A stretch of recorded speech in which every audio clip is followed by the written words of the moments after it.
بسم اللہ الرحمن الرحیم. In the name of Allah, the Beneficent, the Merciful. آج جو عمل میں آپ لوگوں کی خدمت میں لے کر حاضر ہوا ہوں یہ ایک سفلی عمل ہے۔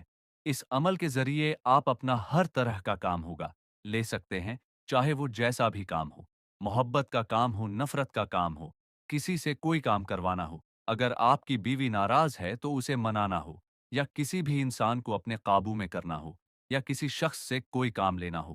اگر آپ کسی سے محبت کرتے ہیں تو اس کے دل میں اپنے لیے محبت پیدا کر سکتے ہیں۔ اگر آپ لڑکی ہیں اور کسی سے محبت کرتی ہیں اور چاہتی ہیں کہ وہ شخص آپ کا رشتہ لے کر آپ کے گھر آئے اور آپ کے اور اس کے گھر والے راضی ہو جائیں، تو آپ بھی یہ عمل کر سکتی ہیں۔ یہ عمل ہر کوئی کر سکتا ہے، چاہے مرد ہو یا عورت، شادی شدہ ہو یا غیر شادی شدہ۔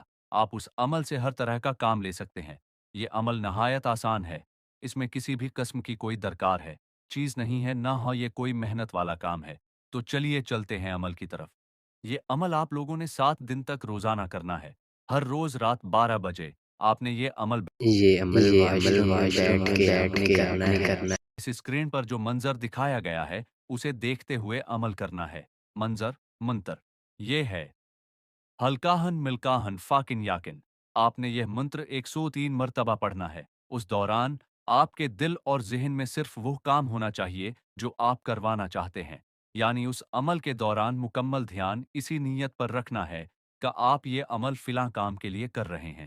جب 103 مرتبہ مکمل ہو جائے تو بغیر کسی اور بات یا عمل کے اپنی جگہ پر جا کر سو جائیں۔ اسی طرح یہ عمل مسلسل 7 دن تک ہوگا کریں۔ ان 7 دنوں کے اندر آپ کا جو بھی کام ہوگا وہ پورا ہو جائے گا، چاہے جیسا بھی ہو۔ یہ عمل نہایت طاقتور عمل ہے، اس سے بڑے بڑے کام لیے جا سکتے ہیں۔ سمجھدار کے لیے اشارہ کافی ہے۔ مجھے امید ہے کہ یہ چھوٹا سا عمل آپ لوگوں کو پسند آیا ہوگا۔ یہ عمل چھوٹا ہے لیکن اس کی طاقت بہت بڑی ہے۔ اس عمل کو صرف جائز جگہ ہے پر استعمال کریں۔ ناجائز استعمال کریں گے تو اس کے نتائج کے خود ذمہ دار ہوں گے۔ ویڈیو کو زیادہ سے زیادہ لائک کریں۔ اگر نئے ہیں تو چینل کو سبسکرائب کرنا نہ بھولیں۔ اگر آپ کو کچھ سمجھ نہ آئے تو نیچے کمنٹ میں پوچھ سکتے ہیں۔ ویڈیو یہی ختم کرتے ہیں۔